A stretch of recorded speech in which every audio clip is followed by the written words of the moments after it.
Cuidados adicionais com o penetrante. O penetrante deve ser mantido úmido. Se houver uma tendência ao ressecamento, deve ser aplicada uma outra camada do penetrante. O mesmo deve ser feito para aplicação por imersão. Caso haja ressecamento do penetrante na superfície da peça, o processo deve ser reiniciado a partir da limpeza da superfície, ok? Por isso que você tem que seguir à risca todos aqueles tempos, tempo de penetração, tempo de secagem, tempo de revelação, tudo conforme o procedimento. Deve-se também atentar para as medidas de segurança, mantendo o local ventilado e longe de chamas. Isso também vem constar no seu procedimento. A execução do ensaio deve ser realizado em ambientes ventilado e longe de chamas.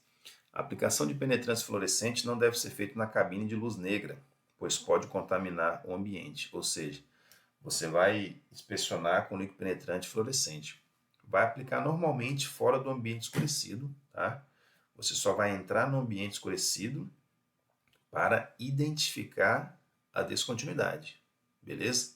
Naquele momento ali que foi aplicado o revelador, aí você vai verificar lá uma possível descontinuidade, ok?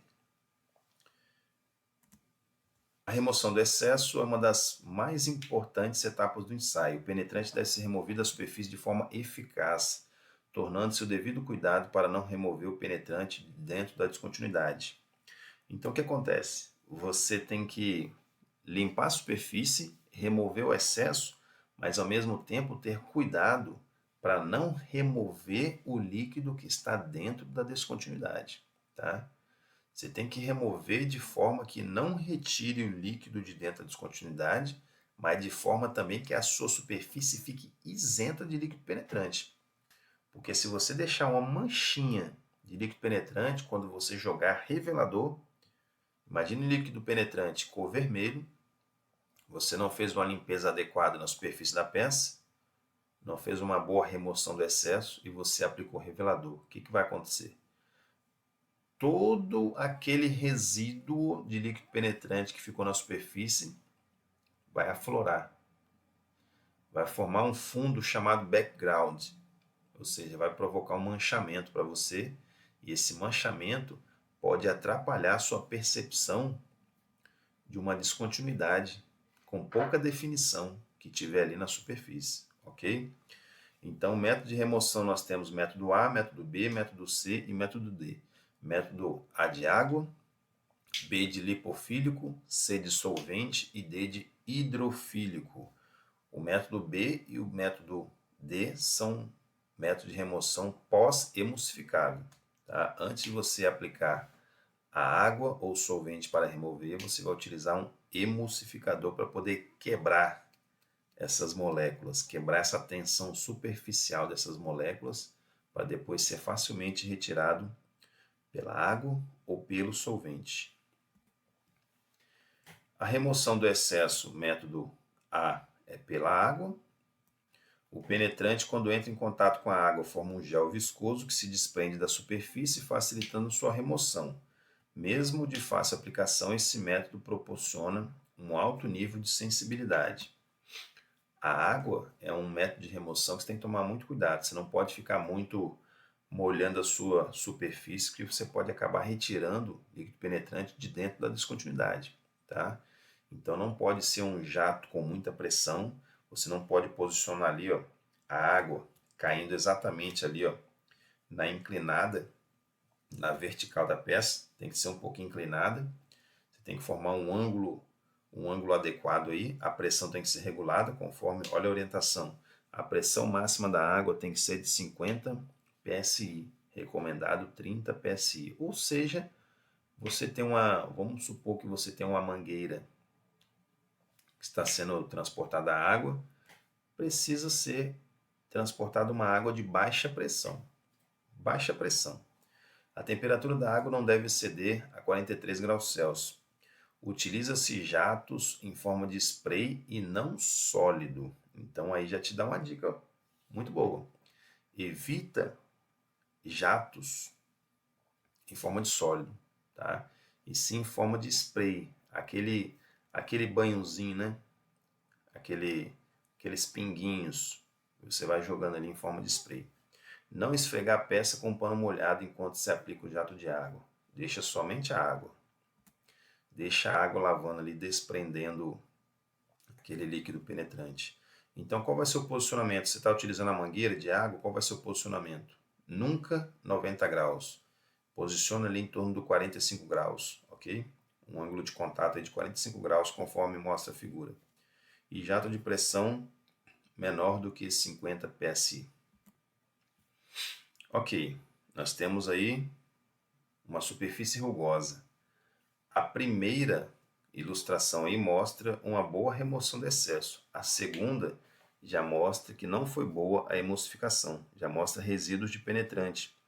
Mas a primeira, ela mostra um penetrante que é lavável à água. Ao entrar em contato com água, ela se desprende e sai com facilidade. A segunda mostra um pós-emulsificável. E aí você observa aí, ó, você utilizou a água e não foi bem retirado. Aquele detalhe, como eu falei, você está lavando a louça está com gordura e você joga somente a água, não consegue retirar aquela gordura. Você precisa utilizar o quê? Um detergente. Você precisa utilizar um novo agente, né? Um novo líquido para quebrar essa resistência, quebrar essa tensão superficial, quebrar essa força da molécula e ser retirado com facilidade pela água. Então, método de remoção B e D são os métodos pós-emulsificável. O emulsificador é um tipo de detergente que facilita a remoção do penetrante, podendo ser apresentado de duas formas: lipofílico à base de óleo, hidrofílico à base de água. A maior vantagem desse método é a sua menor sensibilidade à variação do tempo de emulsão e remoção. Então, olha só, remoção do método B e D. Então nós temos aí o primeiro lavável à água e o segundo pós-emulsificável. Tudo que tem suas vantagens tem também sua desvantagem. Imagine que você tem uma descontinuidade larga e rasa. Larga e rasa corre o risco de ser facilmente removido na presença de água. Você está removendo o excesso de penetrante na superfície, então corre o risco de ser facilmente remover o líquido da descontinuidade. Agora, quando ele é pós-emulsificável, já tem uma certa resistência, uma certa dificuldade de você remover isso com água. Então, existe os pós e os contra, né? O pró e o contra. Existe a favor e o desfavor. Remoção do excesso, método C, é o método solvente, ou seja, você aplicou o líquido penetrante na superfície e agora você vai remover o excesso. O que você vai fazer? Usa um pano seco. Pano seco. Eliminou ali, tirou. Pano seco. Aí depois você vem com pano levemente umedecido com solvente. E vai agora retirando aquele excesso ali. Ok? Remover o excesso de penetrante com pano seco ou papel absorvente. Completar o processo com o uso de pano levemente umedecido com solvente. E é claro que você precisa evitar esse movimento aqui, ó. Evita isso. Por quê? Você limpou, sujou de volta. Limpou, sujou de volta. Limpou, sujou de volta. E ainda essa fricção também corre o risco de você de você retirar penetrante da descontinuidade. Então, ó, passou o pano, dobra, vem agora com a outra superfície limpa e passa de novo. Vem agora com a outra superfície limpa e passa de novo. Vem com a outra superfície limpa e passa de novo. Como que você sabe que tem que passar de novo? Porque enquanto você está passando, você está observando se o paninho está sujo. Beleza? Opa, ainda está meio rosado, está meio avermelhado. Pega agora a outra superfície limpa, passa de novo. Não passe novamente aquela que está suja, não, senão você só vai dificultar a situação. Você só vai prejudicar o ensaio, tá? Então, até o momento que você passou e você percebe que não está saindo mais essa sujeira, esse fundo, tá legal a limpeza, tá legal a remoção do excesso. Ok?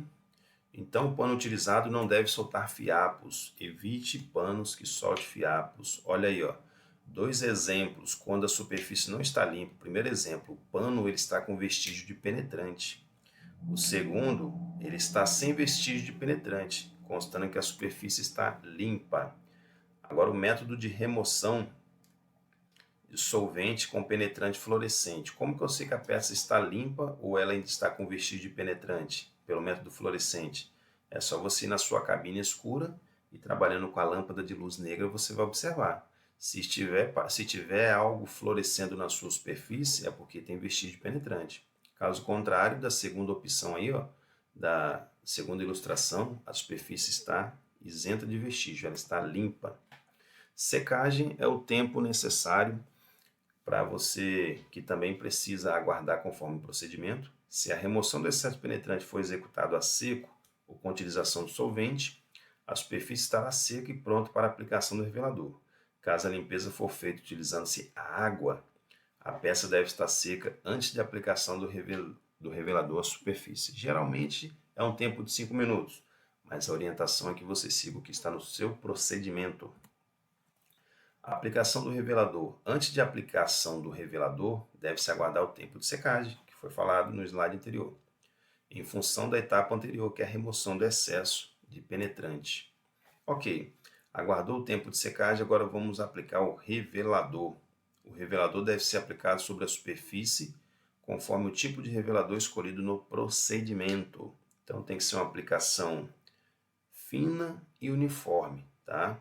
Evitar excesso de revelador e também evitar deposição deficiente, aplicação deficiente. Então tem que ser fina e uniforme.